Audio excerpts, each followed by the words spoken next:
ГСП онлайн. Городские новости сейчас. Идешь в лес за дикоросами, обнаруживаешь горы мусора.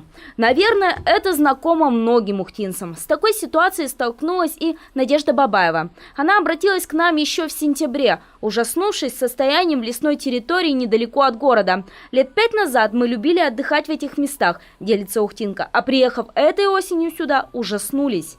Есть период, когда мы ходим за грибами в лес, да, мы ездили с семьей, хотели найти грибы, а нашли вот эти вот достопримечательности. Мы потратили на съемку меньше часа, обнаружив при этом порядка 5 локальных несанкционированных свалок. В одном месте это изоляция от электрических кабелей, следы чьих-то преступлений. Вероятно, кто-то попросту сдавал цветмет, а остатки побоялся вывести на пункт сбора ТБО. Чуть дальше лежит целая куча ненужной одежды. Стоит проехать еще 5 минут — строительный мусор. Как действовать ухтинцам при обнаружении таких вот неприятных сюрпризов? Мы спросили начальника управления ЖКХ. Дмитрий Кувшинов отметил, горожанам необходимо фиксировать наличие свалки на фото или видео и заявлять об этом в управление с точными координатами местонахождения. Мусор обнаруживается и не только здесь, он есть, заявки у нас есть, поступают, включаем в реестры по свалкам.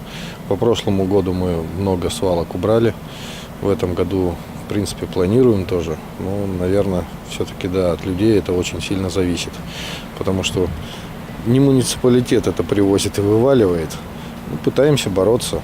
Правда, как отмечает Дмитрий Владимирович, недобросовестных мусорщиков от этого меньше не становится. На убранных в прошлом году местах вновь появляются свалки. Видимо, нужно наказывать этих людей рублем. Уже теперь в УЖКХ больше 20 новых заявок на ликвидации свалок. Но уже со следующего года этим будет заниматься региональный оператор по вывозу ТБО. Посмотрим, справится ли он с этой сложной задачей и найдет ли управу на тех, кому на природу попросту плевать.